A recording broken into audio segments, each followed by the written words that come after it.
All right, welcome to The Explainer. Today, we are putting on our detective hats and stepping right into a medical mystery. We've got a patient, a really specific set of symptoms, and a puzzle to solve. So let's get right into it. So here's the case file. A patient has a mass behind their ear, they've had a bunch of ear infections in the past, and they're experiencing hearing loss. Now that specific trio of clues points to one of 5 possible conditions. Our job? Figure out which one fits all the evidence. Let's see if we can crack this thing together. You know, every good investigation starts by lining up the usual suspects. So before we start digging for clues, let's get a look at the 5 medical possibilities we're dealing with here.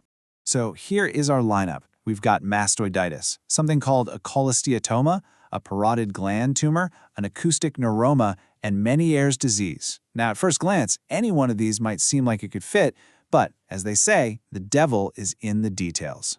So what's the best way to solve a puzzle like this? Well, it's the classic process of elimination. We're going to take each suspect, one by one, hold it up against the facts from our case, and see if it holds water. Let's find out which ones just don't make the cut. First up to the plate is mastoiditis. Now this is an infection of the mastoid bone, which is literally right behind the ear. So on the surface, this sounds like a really strong contender, right? But is this our answer? Let's check the evidence. And okay, here's where the story starts to fall apart. See, while mastoiditis does cause that swelling behind the ear, its classic profile also includes severe pain and a fever. And those 2 major clues, they're completely missing from our patient's case. So it's close, but it's not a match. Suspect number 1 is officially eliminated. Let's move on to our second suspect, a parotid gland tumor. The parotid is a big salivary gland right near your ear. So, a tumor there could definitely explain the mass. But does the rest of the story check out? And there we have it, a really clear mismatch. Yeah, a parotid tumor can explain the mass, sure, but it has absolutely no connection to a history of ear infections or hearing loss. 2 of our 3 main clues just don't fit at all, so we can confidently cross this one right off the list. On to suspect number 3, acoustic neuroma. Now, this is a type of non-cancerous tumor that grows on the main nerve connecting your inner ear to your brain. It for sure messes with your hearing, so let's see how it stacks up against our patient's symptoms. Okay, here is the absolute deal breaker. An acoustic neuroma can cause hearing loss and often tinnitus, that ringing sound in your ears. But, and this is the most important part, it does not show up as a physical mass you can feel behind the ear. It's an internal growth. That one fact alone completely rules it out. We're getting closer now. All right, we're down to the final 2. Let's take a hard look at Meniere's disease. This is a disorder of the inner ear that can cause some pretty intense symptoms. Could this be the one we've been looking for?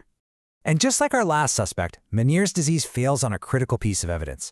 It can cause hearing loss that comes and goes, and it has a key symptom we haven't seen in our case, vertigo, which is this really intense dizziness.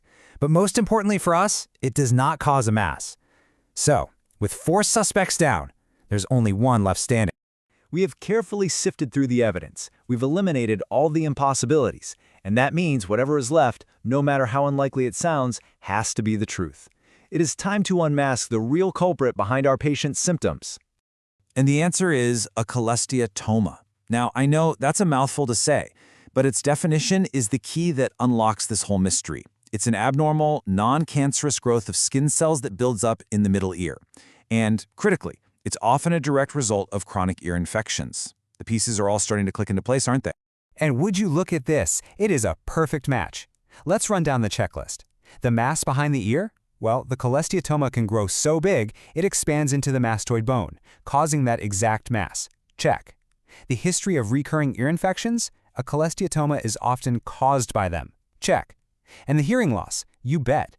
The growth can actually damage the tiny, delicate structures inside the ear. Every single clue points directly to this diagnosis. Case closed. So, we solved the puzzle, but beyond just getting the right answer, there's a much bigger lesson here about how we should think about symptoms and what they're trying to tell us, if we just listen carefully enough. And this, right here, is the heart of it. A mass by itself could be a lot of things. Hearing loss on its own could also be a bunch of things. But a mass plus a history of infections plus hearing loss, that specific combination creates a unique fingerprint. It points to one single diagnosis. It's all about seeing the whole picture, not just the individual pieces of the puzzle. And that really leaves us with a final thought to chew on. This case is a perfect reminder of how a few distinct clues, when you put them all together, can reveal a very specific story. It really makes you wonder, doesn't it?